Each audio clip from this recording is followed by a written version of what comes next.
Welcome to the Grief and Belief podcast, where we share stories of hope. Thank you for joining us. We hope this powerful story will help you feel God's love for you today. Welcome to another episode of the Grief and Belief podcast. I'm David Mickelson. And I'm Kori Andrews. And today we are very lucky to have some friends with us. We have Ryan and Valerie Davies, who are going to talk to us about their son Tanner's experience and his passing away and their experience with grief. And we're going to talk a lot about grace today. We thank you so much for taking the time to meet with us. We love you and are excited to talk a little bit more about Tanner. And specifically this doctrine, this idea, this truth of grace. And it means a lot to David and I because we both have daughters. Cameron, we gave her the middle name Grace, and then your daughter. Yep. Our second her name is Grace. Yeah. And so it means not just the idea, but the name too. It means a lot to us. And so we're excited to dive into this beautiful topic of grace. Yeah. I first got to know the Davies when I called Ryan to be an Elders Quorum historian when I was Elders Quorum president. That's correct. That's not in the handbook, I don't think. No, I don't think so. No. That was a calling that was just created, and it Yeah. was fun. And you did a good job of it. It was fun. When you're continuing that calling today, it feels like a little bit of history. A little history. Yeah. being recorded. And so let's see. Ryan and Valerie, would you like to introduce yourself to everybody? Sure. So I'm Valerie Davies. I grew up here in Southern California. I am a California girl at heart. I love the beach and the sun and warmth. I'm ready for it to be here. Yep. And I enjoy dancing and reading and crafting and spending time with my family. So lived there. I moved up to Provo and went to BYU for a year. And then Ryan got home from his mission, and we dated for about 3 weeks and got engaged. And we were married 2.5 months later. So 3 weeks? 3 weeks. Wow. Yes. You know. Who was the fast mover? She Or was. just Probably me. probably you. You were ready. I was ready. Yes. When you know, Yeah. right? So that's a little bit about me. Yeah. Quickly. Awesome. Yeah, so Ryan also grew up in Southern California. Grew up about 45 minutes away from where Val grew up. Our parents kind of know each other as well, so there was a connection even before we were born. And sports-minded, love any type of sports, and have really enjoyed living up here in Utah, which we've been here now for 22 years. We call it home, the kids call it home, and it's been a good place for us. And you're specifically Dodgers and Michael Jordan. I mean, I feel like maybe there's more, but that's in my mind. That's where your heart is at. I'm a Laker fan and a Dodger fan. Dodger fan like crazy. Yep. But then grew up in the era of Michael Jordan, so everything is kind of geared around 23, Yeah. Jordan, Everything. all of that. Including your license plate that says TD, Tanner Davies, 23. Yep. Yeah. And my youngest is a Jordan. Yes. Oh. So I got my Jordan. And I'm wearing my Jordans. And you're wearing so this some is Jordans. perfect. This is yeah. perfect. This is perfect. Yeah. Girl So, Jordan. So it didn't matter. It is boy a girl. or girl. Yeah, boy or it girl would didn't be matter. it would be Jordan. So Yeah. That's awesome. Well, we're here to talk about Tanner, and we're excited for you to share Tanner's story and talk about Tanner. And so would you help us get to know Tanner? Maybe share some stories about him and give us a feeling for what Tanner is like. Yeah. So just a quick introduction of our other kids too. So Tanner is our oldest. As long as I remember, whenever I was asked what I wanted to be when I grew up, the answer was a mom. So that dream came true, and Tanner made me a mom for the first time. He was a chubby 9-pound, 3-ounce boy, and then he grew a little bit, and he stayed that size for a long time. I think he was like a size 9 for 12 years or something. But then we have a daughter, Mackenzie, a son, Spencer, and a daughter, Jordan. So we had 4 kids in 4.5 years, super fast, and they were best friends and sometimes worst enemies. They're all so close together yeah. that, yep. But wouldn't have it any other way. Tanner was always the big protector. He fought with his brother sometimes, or even with the girls, but he would do anything for them. His heart is big, and he just loves so much. He loved people. He loved to live. He was a character for sure. I remember, gosh, there's so many stories, but one time we went to youth conference, and it was up at Camp Williams. I don't know if you're familiar with that, but one of the activities is they have a rock climbing wall, and he got up and did it several times, and there were some kids who did it, and some were scared, and he said, "Mom, are you going to do it?" And I said, "Nope." And he said, "Come on, you can do it." And I was scared for multiple reasons. I've learned that I'm scared of heights, but he said, "You can do it, and I'll do it with you."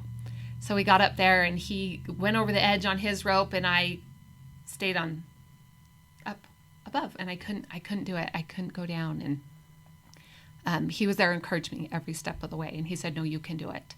So he said, "Okay, you just have to do this, and you just have to lean back, and you just have to trust. Okay, take another step. Hold your rope like this." And he led me and guided me all the way down. And that is just who he was. He continued to lead and guide me and taught me a lot throughout my life. A quick funny story about him was adventure. He liked to do all the things. Rock climbing, cliff diving, horseback riding. I can't think of what it's called. Lasso? Lasso. Yeah. Thank you. All the things. One time, and he could always get his brother to do whatever he wanted because Spencer wanted to be just like Tanner. But one time, Tanner and his friend Trevor, they went to Salem Pond, and they said, "We have a great idea. We're going to light you on fire, Spencer." And Spencer said, "Yeah, this is a great plan." Great idea. So they put some extra shirts on him and sprayed his back with hairspray Yeah, I think so. or something and lit him on fire. And he jumped right into the lake. And I didn't find this out till, a little bit later. But they said, "We were totally safe. We did it by the water, Mom." So Totally safe. Totally safe, totally fine. It's just a little bit of his adventure. I love this because there are some legendary Mickelson stories of lighting us on fire, and it's kind of a very similar experience. And we have an Ava story. She wanted to follow in her dad's footsteps and have a similar, almost exactly the same experience. And so we did that for one of her birthdays when Mom was gone. Yeah, that's a good thing. Yeah. Hairspray? Hairspray. and all. Yep. Mm-hmm. Simple ingredients. Yeah. Those two also, I was working graveyard shift, and it was really quiet in the house, which is kind of alarming sometimes. So I woke up to check on him. Now, mind you, Tanner was a senior at this time, which would have made Spencer 8th grade, I think. Yeah, 8th or 9th. 8th or 9th. But I go in to check on them, and Tanner's sitting on the floor in his room, and he's got an oven mitt on one hand, and he's holding a lighter in the other hand. And in between his legs is a plate with ice and a thing of salt. And I said, "What are you guys doing?"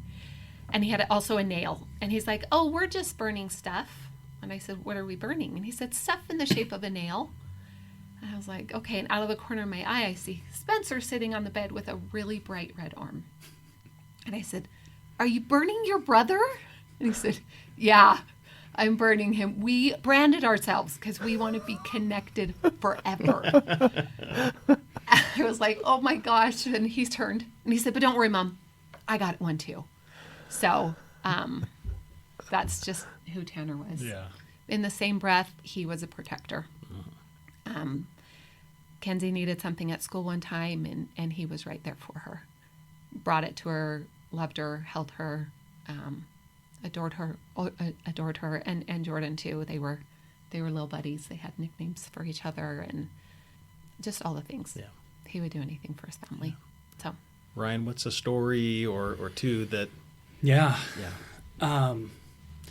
First off, I was just thrilled as could be to have a, boy be the first, and hopefully pass on some of the things that I've enjoyed doing. And some of those did, which were fishing. He loved fishing, would fish all the time. In fact, found a private pond in Salem, and went and asked the owner if he could fish there. And the guy's like, normally we don't, but as long as you mind yourself. And so he went and would fish there all the time. And so he even took me one time, and I was like, are we supposed to be here? But it was a blast. And then every year in October, we go fishing. We still do it. And so we take his memories and everything with us, but we would that's just always a good time that I remember, as being able to spend time with my boys and enjoy the outdoors and fishing. And then he loved sports, loved soccer. And what he was really good at is getting good at doing something. Like, he would put his mind to it, and it's like he would practice and he would train himself and he would do things. And he always wanted to be in shape. And at a odd age of, I think, 10, he had like this six-pack that was just weird looking on a 10-year-old. But he just every single day would just work out because he wanted to be a good soccer player. And so his dedication, and he did that even with when he went on his mission, when he was with his family, with his siblings. So those are a couple good ones that I enjoy. Yeah. So, well, I have enjoyed getting to know Tanner over the years that we've known each other. And of course, I didn't get a chance to meet him in person, but I feel like I know him. I feel connected to him. And we love, as we make our way around the cemetery in Spanish Fork, we drive by and we wave to Tanner and know right where he's at. So tell us, can maybe give us the circumstances around his passing? So I think we're going to kind of share from both of our perspectives or sides or experience. There's a better word. Yeah. It was a Saturday morning, and I had gotten up to get ready to go to the dentist, weirdly, on a Saturday morning, and it was up in Lehigh. And I drove all the way up there early in the morning, and it was closed. And I had written down the wrong day. So I turned around and went home, and got home probably by 8:30 in the morning, and was ready. Didn't have a lazy Saturday, so I was like, well, here we are. What are we going to do? And I got a phone call from Tanner. And he said, Mom, can you go to the doctor with me? He was engaged, and he said, Brianna wants me to go to the doctor because she thinks I might have diabetes. And I was like, oh, interesting that you're going to go because she asked you to. But let me backtrack a little bit. So he had FaceTimed me, and the first thing he said to me on the phone was, wow, Mom, you look beautiful today. And that stuck with me a lot for many reasons. Yes. But he always wanted to make sure that people felt his love. So I went to the doctor with him, and the lab was closed, or whatever reason, we didn't end up needing to see the doctor. We went away, and he said, well, can we call the other kids so we can go buy Dad's Father's Day gift? Father's Day was the next day. So I said, sure. So all the kids came, and they met us at Harbor Freight, and we bought some tools, and the line was super long, and he had to go to the bathroom. He's like, I can't wait. And so he grabbed his little sister, and he said, come on, Jordan, come with me. And they ran over to Costco. And I guess while they were there, he bought Jordan a drink, and he said, I don't want to have to owe you anything. They had some kind of bet, whatever. So he bought her drink.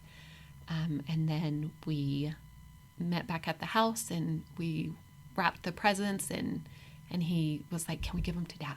And I said, no, Father's Day's tomorrow. Let's wait. And he's like, can we just give him one? And Tanner's how old at this time? He's 22. He's 22, so post-mission. Post-mission. And engaged, you said. And engaged. And during COVID. So Mackenzie, our second, was home from nursing school because of COVID. She had to do online studies. Spencer had gotten home from his mission for the little break or whatever they had. No, Spencer wasn't home. Spencer was home. He left 4 days prior to this day, got reassigned. And then Jordan was home. She was a senior. But during that time before Spencer left, the kids did everything together. They spent every chance they could together doing all the things. In fact, Tanner had them come over and spend the night and just wanted to be together. And he'd said that multiple times. I just want us to be together. I just want to do things. And especially interesting because he's engaged. So Right. Right? Like he's probably there's a balancing thing happening here because he wants to be with his fiancée, who's probably with you guys through a lot of these things. But just interesting that this protective brother is really feels it's so important to be together as a family. One of my favorite pictures I have of them, and it was just on a random day before Spencer left, and Kenzie was laying on the bed doing her homework, and all the kids were just waiting for her. Tanner was kneeling on the bed, and the other two, I think, were laying next to her, and they were waiting for her to get her assignment done so they could do something. And I happened to walk by and snapped a picture of it, which I'm so grateful I did. Yeah. But Tanner just kept asking if he could give Dad a present. I finally said, sure, you can give him a present. I'll say mine and we'll catch up to that part. So I'm going to share something that I had quite a few years ago. Here it comes. When Tanner was born, I had this impression and question come to my mind, and I don't know why, and I kind of pushed it out a little bit a couple times, but I had it a few times throughout the kids growing up, and that impression and question was, what are you going to do if you lose one of your kids? And at first I answered it, I would always answer it with, I'm hoping that the example we've set, that what they've learned, going through the temple and what they've been taught, that they'll come back. They'll come back. They won't be lost. And so I had that. So Father's Day, I'm actually putting blinds up in the basement. And it actually started, it was a really good day. I was able to go to Lowe's and not wait in line to get blinds. So I was thinking, this is going to be a good weekend. And so he comes down. At this time, they've already gone and done what they're going to, and they have, at the time, I didn't know the gifts. And his friend Jake and Brielle, who was Jake's girlfriend at the time, they came down because they were going to be going to Burston Ponds and spending some time. And he came over to entice the girls to go with them. They didn't want to, but then they said, okay, we'll go, but we're going to drive separate. And because you'll probably stay longer than we have stuff to do. And so Tanner came down and said, Dad, I want to give you your gift. And I even said kind of the same thing. Well, don't you want to, wait until tomorrow? And he's like, no, I want to give it to you now. So I was like, I came down and opened it up and gave him a hug. But while I gave him a hug, I asked him again. I was like, so why didn't you want to wait until tomorrow? And he said, I'm not going to be here tomorrow, is what he said. And thinking of that now is interesting to me. I'm glad that I had that moment of giving him a hug. He was going to his girlfriend's, fiance's home for Father's Day. But at the time, I just was like, oh, okay, I'm glad that I asked that. But now looking back, it's like, oh, wow. What did his spirit know? What did he know in preparation with all these other things that he was doing, with spending time with the kids and always wanting to be with us? And so they went and... So it was just Ryan and I left, and we went to his mom's house for dinner. And the girls called and said, where are you guys at? We're done. We left, but Tanner, Jake, and Brielle are still there. I said, we're at Grandma's. Come on over. And so we made dinner and we're eating. Kenzie said, well, did you call Tanner and tell him, that's what we're going to do so he can come afterwards? And I said, oh, no, but I will real quick. So I called him. No answer. I texted, no answer. I'm like, and that's not uncommon, right, to not get an answer right away. So I didn't think anything of it. And probably 20 minutes later, I got a call from Brianna, his fiancée, and she was screaming. She was hysterical. I could not understand her. So I finally just kind of had to say, not mean but kind of stern. I said, I don't know what you're saying. And she said, have you talked to Tanner? And I said, no. And she said, Jake and Brielle were hit by a train and nobody knows where Tanner is. So all the thoughts. Did they get in a fight? He didn't go. But I don't know. Was he missing? What did he see some other friends? Like, I don't know.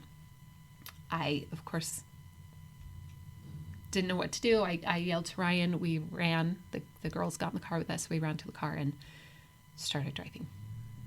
And do you know where? Like, we.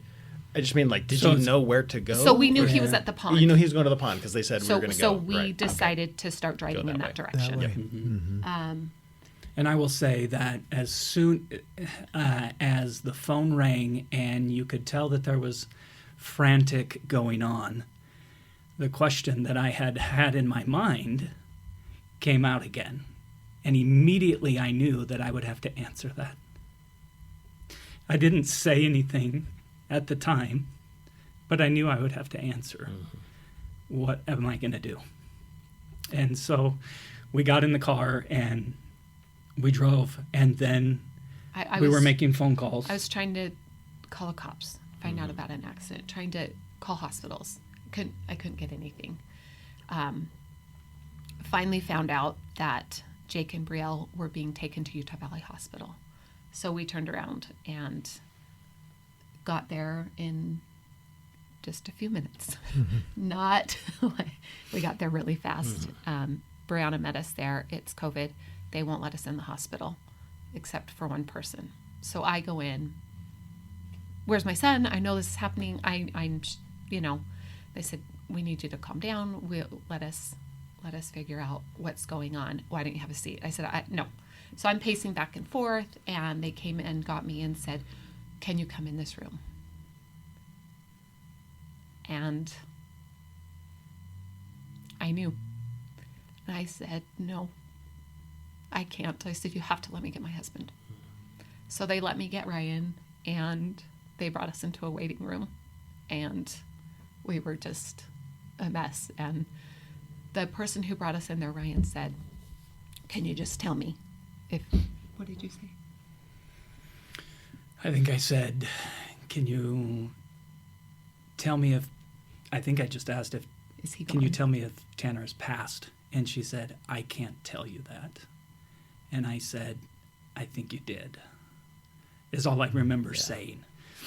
All of this is obviously happening outside of our skin and outside of, we have no idea really what's going on. But so Tanner was still at that scene of the accident. Yeah. How did they know were Jake and Brielle lucid enough to say something that happened, or the cops had called to the hospital? Or so Jake and Brielle were still living, but unconscious. Okay. Tanner passed away right at the scene. So they life-flighted them to the hospital, and I'm sure they looked at wallets, and they found out. So we were told that, but that was really the only information we had. There was an accident at Burston Ponds. And they were in their car. They were in their car. Passing over railroad tracks. Right. So we get in the car, and Ryan said, I'm going, and I won't stop. Basically tell the cops I'm not stopping. Yeah. And someone said, just be careful. So we start racing down there. Then we find out that I called the hospital, that he's not there, that he is now on his way to Salt Lake, being taken to the medical examiner's office, because now it's a crime scene. So we turn to go that way, and I was told, you can't go. You can't see him. You need to call the funeral home of your choice. I'm like, oh yeah, because I know who I want to call. We're driving around like crazy. He pulls over into a Sam's parking lot because we don't know what to do. Yeah. We don't know what to do. Yeah. In fact, it was interesting because we both got out, and she called somebody, and I called my last bishop, just a really good friend. And I had called his wife, but we she didn't had know. called his wife. They were having dinner with friends, and he ended up calling me back because she got a hold of his wife. And anyways, I'm sitting there going, I don't know what to do. Like, I need help. Of what am I supposed to do? I need to get to my son. And he said, you have to go home, and I'll be there in 10 minutes. And so we did. And so we got home. And we have our girls in the car, Yeah. and Brianna in the car, who are all hysterically screaming and crying, and we don't know what to do. And we called Spencer, probably not the best way to tell him when we don't even know what's going on, but we just needed to tell him. So we get home, and I didn't realize this, but I was later told that I wouldn't go in the house. I kept saying, I can't go in, he's not there. And it's interesting when you're in those moments, and you two probably can relate to this, you don't remember, you don't know some of the things that you did or said, and I got carried into the house by Ryan and our friend Randy. So finally got in there, and here we are now. Now what? So I guess since we kind of kept this out, they were coming back from Burston Ponds, and there's not a light. There's a sign that says railroad crossing. No arms. Nobody stops because, according to everyone, there's not a train that passes by. And by all accounts, we've been told there wasn't a slowdown, there wasn't a speed up. Probably just didn't see it. And they got hit by the train. And you wonder, how can you not see a train? Yeah. Or hear it. And we've played over 1,000 scenarios. Yeah. Did he look one way first? Did he bend down to tie a shoe, or change the radio, or roll down the window, or whatever? Or why didn't they cast one more line? Why didn't they jump off the rope one more time? Yeah. And Jake held on. He was the farthest from the train, I guess. He was driving, and he hung on for 4 days. He lived for 4 days on life support, never had any response to anything. Yeah. Brielle passed away life flight Yeah. I think on so. the way On to the way to hospital. Salt Lake. Yeah. So Provo, on the way to Or Provo. Provo, yeah. Yeah. But now what do we do? How do we even breathe? How do I hold my kids when I don't even know anything? You know, as a mom, you're supposed to be able to take away the hurt and put on a Band-Aid, and I couldn't do that. I didn't even know nothing. I knew nothing in that moment. So sometimes I still feel like I don't know. And so when did you get to be with Tanner again? So this was Saturday. We didn't get to see him until Tuesday. Oh, wow. Yeah. Because of the He was investigation. property of the state now, Yeah.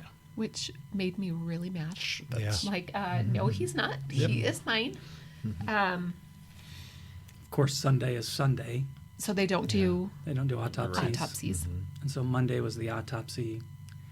Also, And Sunday morning we got a call from Donor Connect because Tanner was a donor, and you have a window of time. So they wanted to know if we were okay with that. Even though a person says they're a donor, you still have to get permission from the family. He could not donate any vital organs because he had passed at the scene, but he was able to donate a lot. And so this is 12 hours after we find out. And they're telling us all the things that Tanner can donate. And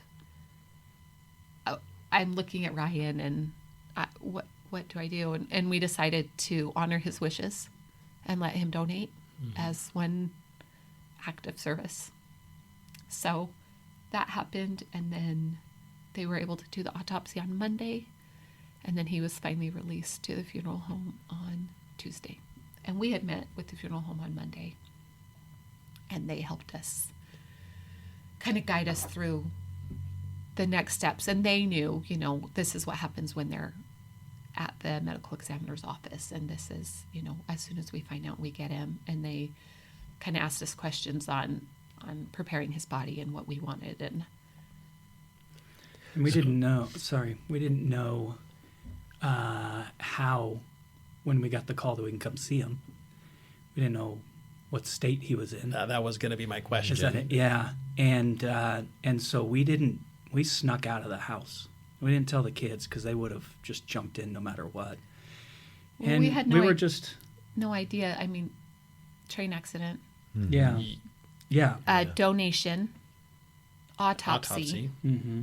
Like, So- what is he? Yeah. So we got down there and we're praying, let's at least be able to recognize Tanner. And I walked in and was probably 2 steps in the door, and I was like, call the kids. Like, he looked like he was just took a nap. Mm-hmm. Just took a nap. He, in that whole accident, he had a rug burn on his forehead I and think he had one right here. one on the bridge of his face, nose, and that was it. Other than he did have On his face. He did have a crushed arm. His arm was out of the window, and so that probably took a big brunt. Maybe that's what stopped it. He was a tough kid. Yeah. Superman. Maybe, but, Yeah. but that was such a great experience to be able to, not a great experience, but, to be able to go in under the circumstances and be able to see him in that state was really cool. So the kids were able to come down, and Brianna was there, and her parents came down, and we spent a couple hours with them, and that was special. And I'd imagine that's when it really felt real too, right? Because not being able to see, Mm-hmm. and just hearing, this is what happened, but Yep. it probably became really real in that moment. Mm-hmm. Yeah. And by this time, Spencer's home from his mission. Did he get home on Monday? He did. And he talked about, being real. It was, for him, he walked in and he turned in and went right back out. And he said, he's just sleeping. This isn't real. Because he did. He looked that peaceful. And, we sat there for a long time. It was Jordan's first time having an experience with someone who had passed. So, like I said, taking that hurt away is something that I couldn't do again. And then we were able to, come back and help dress him, sorta. Mm-hmm. He donated his bones in his legs, so his body moved a little bit differently. Mm-hmm. So we were able to do as much as we could, and that was a good moment. Spencer shared with the girls and kind of talked to them about the meaning of the clothing, and so I thought that was special for them. Mm-hmm. So all loss is traumatic, of course. Mm-hmm. Absolutely. In a loss that comes quickly, talk about maybe the grief you experienced as it's related to kind of Tanner's abrupt passing. What was that like in the coming days, weeks, and months? Yeah, I think in the coming days, that weekend was a weird blur. I do remember, and then have been told that many times we just would sit. We had tons of family that came in from all over the place, and so we kind of were sitting in the middle of the living room, and everyone around us, and we're just in a daze. But then all of a sudden, we'd have a moment of smiling about a story of Tanner. And this is like 24 hours. Mm-hmm. And then we'd find ourselves quiet again. I would find myself in the garage and just bawling, just getting away from people, just to kind of be alone. And then really in the next couple of weeks, like I mean, that whole thing was a blur, but you go through a lot of those stages of grief multiple times. And being upset was one of them that I went through, because just the not understanding, the questions, so fast.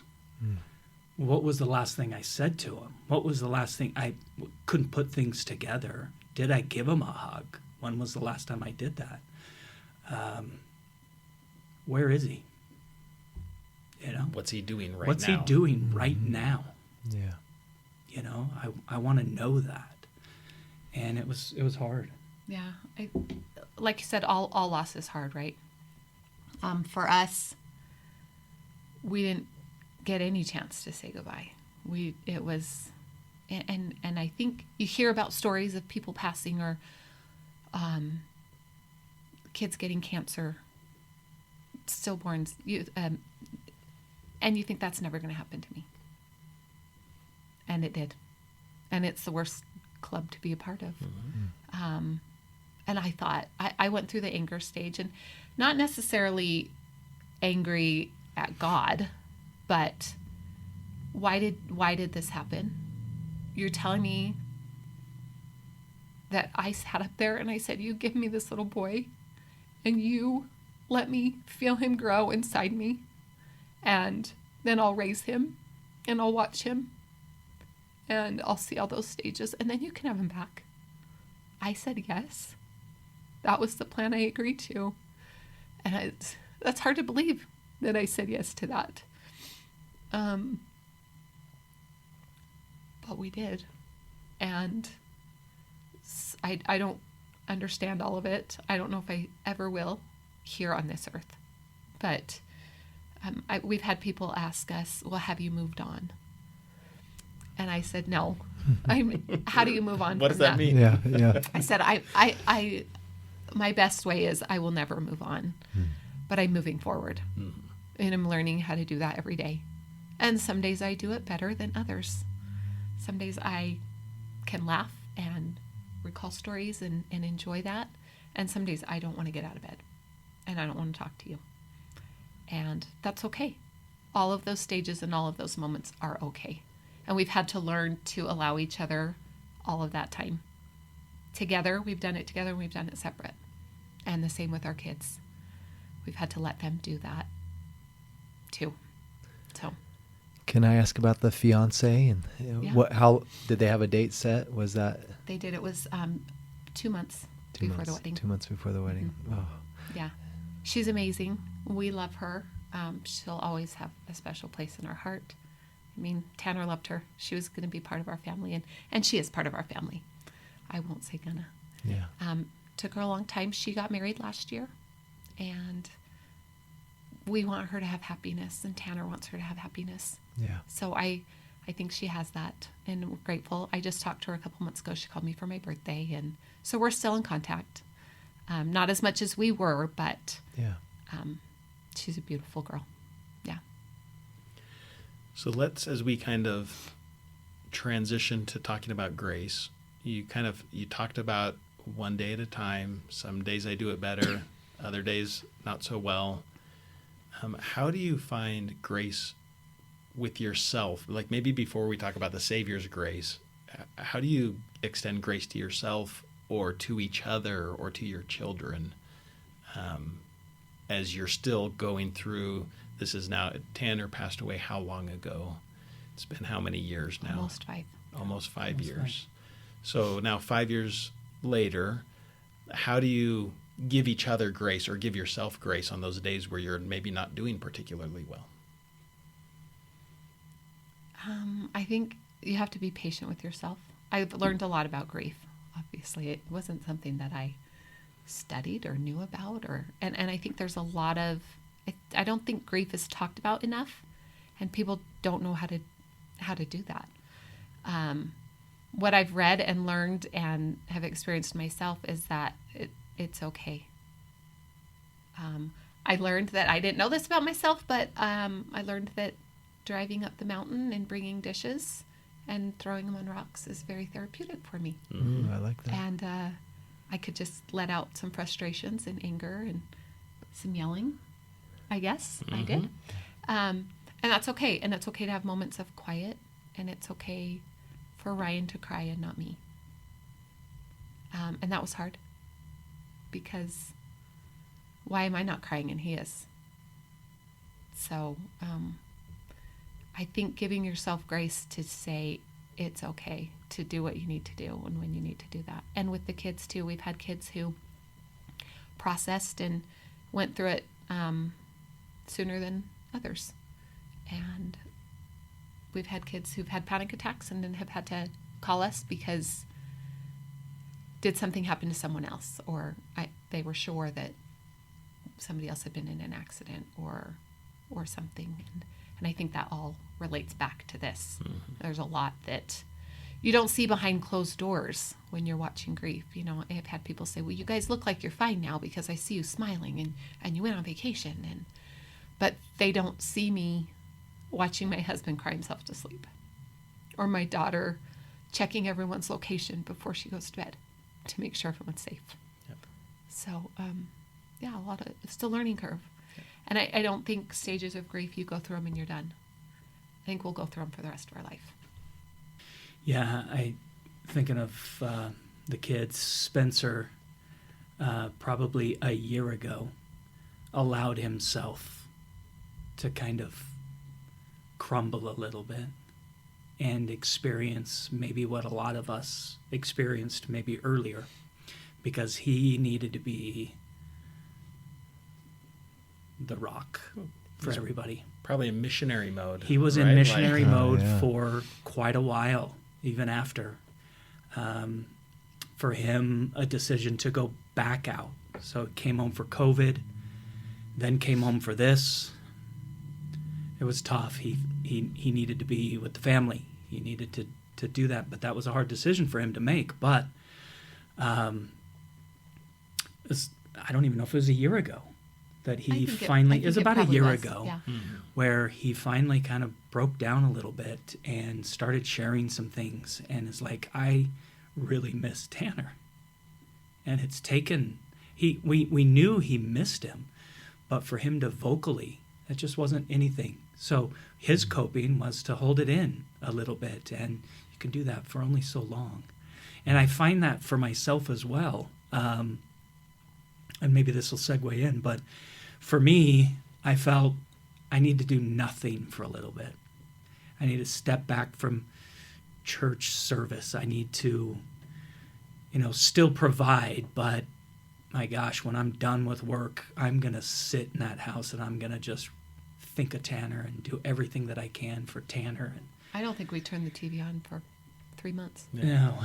And then I started realizing I have 3 other kids, and then I started thinking... And they were all home. They were all home at the time, yeah. And then I started thinking, when was I happy? And I'm happy when I'm serving the Lord. I need to maybe do something. And I did have a calling. And then I started thinking, I need to do a little more. I feel like I'm not giving enough. I think Tanner would want me to give a little bit more. And so I started talking to my bishop and was like, I think I'm ready. I'm ready to do something. I don't know what that looks like, but I'm ready to do something. And he said, something's coming. And a couple months later, I went back and I was like, Bishop, I'm ready. And he's like, something's coming. And then I got called as a bishop. And that's not what I was meaning. But jumping in and serving has been, I think, the best for us, is to, serving each other, but serving those around us. And I think it's something, because Tanner loved his mission so much, I think it's just something that we get to keep doing for him and for us. And it strengthens us. And it made it easier for us to both grab hands together, grab the rod together, and it's still straight. And it's easier for us to kind of know where we need to go. Because something like this can, it it can tear families apart. Absolutely. And My sister-in-law said that her son, so our nephew, asked her, well, how come Ryan and Val still go to church? Why don't they hate God? And I'm not sure what her answer was to him, but our answer is, why in this moment would we want to let go when there's the promises and blessings of eternal families? And we want so much to be with Tanner again, and Mackenzie and Spencer and Jordan, to be an eternal family. This is the time to hold on even tighter and even more. So it was never a question for us to be done. There were questions of why, and it's not fair. And I walked out of many sacrament meetings because I heard about the miracles of other people. And I thought, well, why were we not one of those recipients? Were we not worthy enough? I couldn't do it. But gradually and slowly, I stayed in sacrament and learned and studied and keep doing that. We keep doing that. Well, it's like when you lose a loved one, you know that they're close, but they feel far away. They're on the other side of the gulf. And at some point you realize, I can't get there by myself. Mm-hmm. Yeah. There's one person who's created the bridge to get to them, and that's Jesus Christ and his grace, right? And so maybe how would you define the Savior's grace? How would you, if we were to try to put some terms around it, how would you describe that? I see grace as something that I can't do on my own. I need him to fight with me. And that's what he does. He makes up that difference. There's a quote, let's see, from Jeffrey R. Holland that says, come as you are, but don't plan to stay as you are. And that means I can come to him in my ugliest, darkest moments and yell and scream in my prayer, which I've done. And I know that it's okay because I know he knows how I feel. I learned a lot about the atonement that I didn't understand or maybe didn't have reason to learn about until Tanner passed. And that is, he knows every moment that we're going through. We're going through it together, but we're going through it separate. We lost the same person. We lost someone different. Same with our kids, you know. And Heavenly Father's grace makes up all that difference for me, for Ryan, for the girls, for Spencer. So it's enabling. It brings us peace. It's healing. It can transform us. So it's a very powerful word. I saw something that said grace is equal to keep, which is equal to guard. Christ will guard us and keep us and protect us, and that's through his grace. So, can you think of any particular moments where you felt carried by his grace or sustained by his grace? You kind of talked about kind of the ugliest, deepest, darkest moments. And not that we need to get into those in particular, but just a time where you felt like he came to the rescue. He came to do something you couldn't do on your own. How can I get out of this pit of despair? Anything that comes to mind where you feel like the Savior's grace particularly applied to you at that time? I think specific. I mean, many times just really getting through the day early on.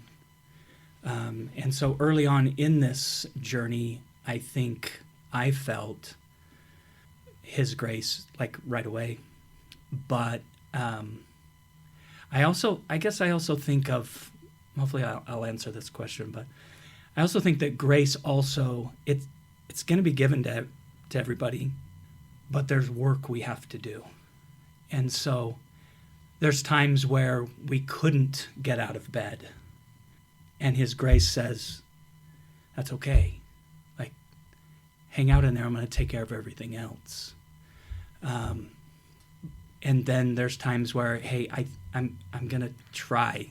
I can, the love of my Heavenly Father is going to give me the strength. I'm going to get out. I'm going to try to call somebody, or I'm going to try to do something for work. I'm going to try to do something, be productive. And you start, you can't. And that's okay. Like, that's okay. An example, being in the dark, do you have one? I think I felt his grace through others. People who came to our rescue, really, and continue to do so. We have friends who let us talk about Tanner and share. And I think that's part of his grace, is sending angels to us. There's the scripture that I really love, and it's D&C 84:88. You guys are probably familiar with that one. It says, I will be on your right hand and on your left, and my spirit in your heart, and mine angels round about to bear you up. And we've felt that, angels on earth and angels on the other side of the veil who've been there to lift us up. And I think that comes from his grace. I have this analogy that I don't know if it's going to totally make sense, but I'm thinking about your story from Camp William. Is that what it was, where you repelled? And I think it's just so fitting that you shared that story at the beginning, and that sometimes grace he is the superhero, that he shows up in the moment and saves the day. But sometimes grace is just the rope that gets us down the rocky path, or down the hill that we could never, right? Like, you can't descend a cliff on your own, Right. But you can have a rope to hold on to that can steady you and that can help you one step at a time. But you got to trust. You got to put your trust in that rope. And then I was thinking about Tanner, right? And how he's that guide now, you know what I mean? He's made it down. He's kind of shown the way, and now he gets to be this, I think of Cameron, for our family, right? Like this beacon of, she's there, right? And she knows, she figured it out, and she finished her journey, and now it's going to be scary and hard at times, but we gotta follow her and make it down. So anyways. Yeah, thanks. Yeah, no, that's true. And I love that. And like I've mentioned before, he was the protector and the cheerleader. And I know he's still doing that. Wedding days. The other 3 kids are all married now. And it was a beautiful day for them. And it was hard. And they cried on their wedding days. We've learned that their happiest moments are going to be a little bit sad because someone's missing. But we know that he didn't miss it. He was there. Hugging them and cheering them on. And why wouldn't he be? He's their angel. So. Well, as we kind of wrap up, we like to ask the same question to everybody that we interview, and so we'd love to ask it to you, and we'll let you fight over who gets to go first and who gets to go second. But considering your experience with grief, what do you now believe about Jesus Christ? What I believe about Jesus Christ is that he truly is my brother. He truly is someone who cares about me, cares about my family, and is living up to everything that I believe, in that everything will be made okay through him and through the love of our Heavenly Father and the sacrifice of Christ, that he will always live up to his end of the deal, of the bargain, which is to be able to have that eternal life and be with Tanner again. And that strengthens me. It doesn't make it easy every single day, but that is what keeps me going, that I'm like, okay, I'm holding on to this. And my relationship with Christ has only gotten stronger, knowing that I have to work hard, but by putting in that, I'm going to be able to be with all my loved ones at some point again. And that brings me joy. And this gospel, as we've talked about this weekend, it's joy and it's joyful. And even though we're probably not done with hard times, it still is a church of joy. It still brings me joy, in that relationship can put the smile on my face even in the darkest time, knowing that we can get through this. And that, I hope, is the darkest that I go through. And I can see some light, and I can feel the love from everyone around us, and know that that is Christ and Tanner kind of putting their arms around us and carrying us.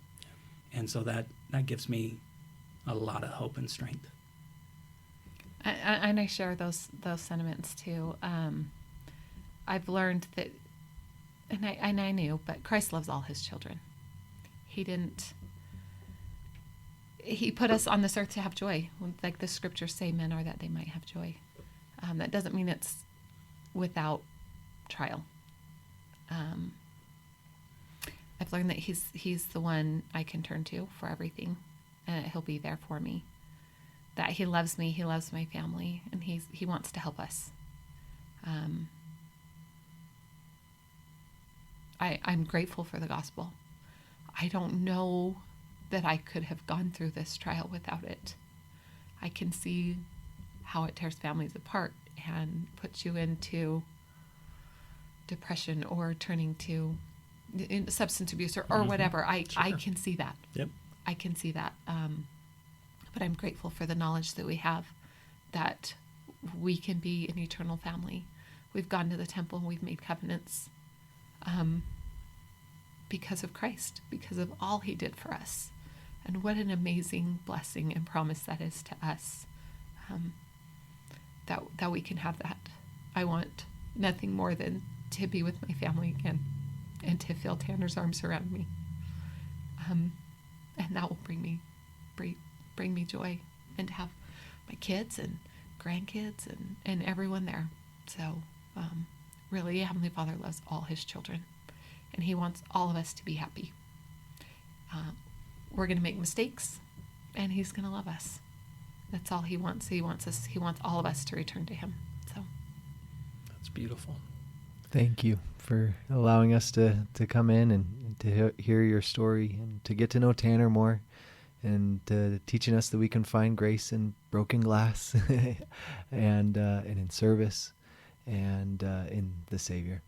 We're super grateful and hope that our audience will think of someone who needs to hear this message and share it with them, because this has been amazing. Thank you.